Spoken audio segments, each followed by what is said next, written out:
Hey guys, welcome back. It's your girl Toya T, and it's the second video in my Happier series about learning to get happy, maintain happiness, find some happiness. And we're going again. I didn't show it before, but I'll take it right off the wall. This is what we're actually going off of. This is a canvas piece that I got from Marshalls that I, particularly loved because of the fact of, the different sayings it has on it. And so we're going to go through the entire list over this series, and we've already done Find a Passion and Pursue It. So the next one we're going to do now is To Fall in Love. So I think that's, I'm not saying that you necessarily have to be in love or be with somebody to to ultimately be happy, but there's nothing wrong with wanting to spend your time with someone that cares about you and you equally care about them. And at the same time, if you're in a relationship and you don't feel that you are getting the same amount of love that you're giving, or they're cheating on you, or they've had a secret baby on you and secretly got married to their mistress, if that ever happens, there's nothing wrong with leaving them. There's nothing wrong with leaving or trying to work things out, but I would definitely recommend that everyone try to fall in love and at least be in love at least once. I'm currently single. I think I've said that several times, and not by choice. I hate when guys ask, oh wow, like why are you been single for so long? And it's like, if I knew the answer to that, I would be able to, cure cancer or something. I don't know. I'd be the smartest person in the world, but it's not that I've made a conscious choice, or maybe let's say I make wrong choices in men. One, as I said in one of my videos, I tend to attract the unavailable or be attracted to those who are mostly unavailable. So those kind of relationships never work. But it is not saying that I've never been in love before, and I definitely have been in love, and I know what that feeling is, and I am in a position now where I realize I shouldn't settle for less than, being in that kind of that kind of relationship where you can feel a mutual affection for your partner feels a mutual affection for you, and that you're not putting 100% into a relationship that you're only getting 20% back, which unfortunately happens quite often. And another thing, I live in Boston, and I do love my black men, and I will say it again, I have a t-shirt that says I love black men. I love them, even though they're being targeted, it seems, by police officers and other people across the country. But besides the fact, I won't get political, but besides all of that and all the things that they have to face, I still love black men. I have a preference for black men, not saying that I wouldn't date outside my race, but I just have a preference. Like, I am attracted to dark skin black men. That is just what it is.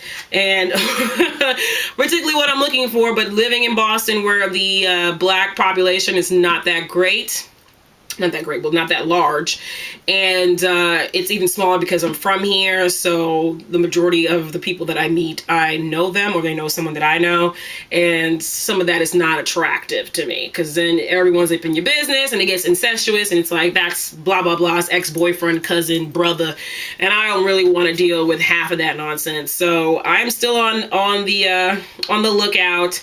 I was on a dating break a couple months ago, and now I'm off that dating break and trying new things to add that element to my life. But I had a list when after I had gotten through some of the darker times of this year. I had made a list of 3 priorities, because 3 is my favorite number. One was to finish my my PhD program, and I successfully defended my dissertation. I just need to finish my edits and deposit my dissertation, but it will be done this semester. Just have to get through all of my own teaching to have enough energy to get stuff done, but it will be done. So that was number 1 on the list. Number 2, actually that was number 2. Number 1 was actually just being healthy and happy. So I've maintained that. I exercise and I've talked to people. I'm going out and doing the things I want to do. I know that I'm in a completely different space and I can feel it. I'm much happier than I was about a year ago. So that is definitely still number 1. Number 2 was, finishing my degree. And number 3 was also to find a new job, but we're still working on that. And 4th, a close 4th, or close third or close to that, was to fall in love and, you know, actually build a relationship with someone that I mutually respect and love and care for. And I'm working on that. So I'm now currently on OkCupid, which I've been on these couple of these online dating sites, and you can ask me about them, and I can tell you my honest opinion about them. The ones I've seriously used is Match.com. I kind of used HowAboutWe.com. And now I'm trying out seriously OkCupid because it's free right now. And, you know, I was on there for like a hot second before, and I just didn't like the prospects and I didn't have the patience. But when I actually dug into it, I did see that there are some gems, some diamonds in the rough. And I don't mean like they need to be polished. I mean like the pool is rough, and there are definitely diamonds and gold, you know, coming out of the dirt when you're shaking. You know, when you go panning for gold, when you shake out all the dirt and stuff, there's actually some gold in there. So I'm giving it a chance. I'm giving it at least a 3-month chance and see what happens. And I definitely need to be going out on some dates because I got plenty of nice clothes, and I feel like I have lots of I definitely need some male attention.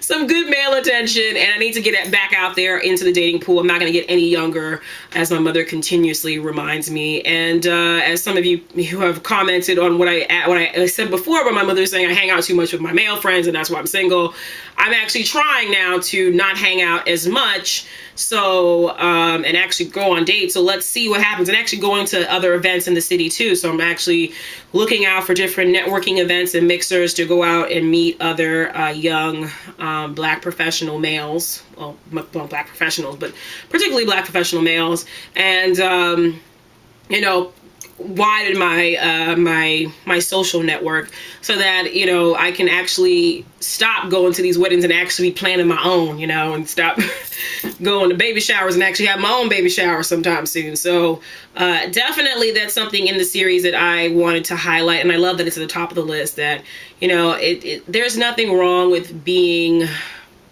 a romantic. And I think I still consider myself like, you know, that Cinderella fairy tale hopeless romantic, even though there are some days that I feel like, my gosh, why am I in this city? I'm just gonna be some old cat lady that's allergic to cats, so I can't even have cats or dogs. I can't even be a cat lady because I'm allergic to them. And you know, it's a bit disheartening when you're going to all these weddings and you're like, oh my gosh, like where is my time? But as one of my friends, Tony, keeps telling me, just be patient. All things will happen in time.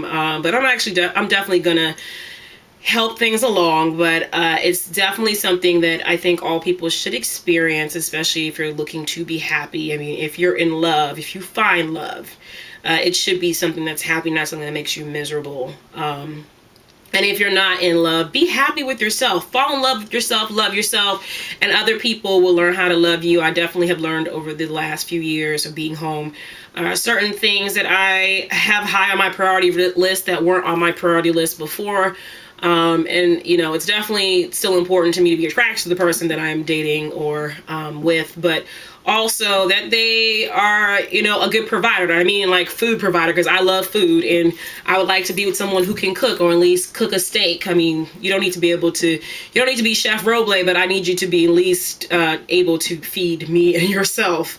And, you know, that's become important to me because I, you know, have Thursday dinners with my dad, and he cooks for me at a drop of a dime, and we sit down and we have drinks and we talk. And that's exactly what I'm looking for. There are certain qualities of my father that I'm looking for. So, you know, if you can cook and you're an engineer, holla at me and you live in the Boston area or close to the Boston area.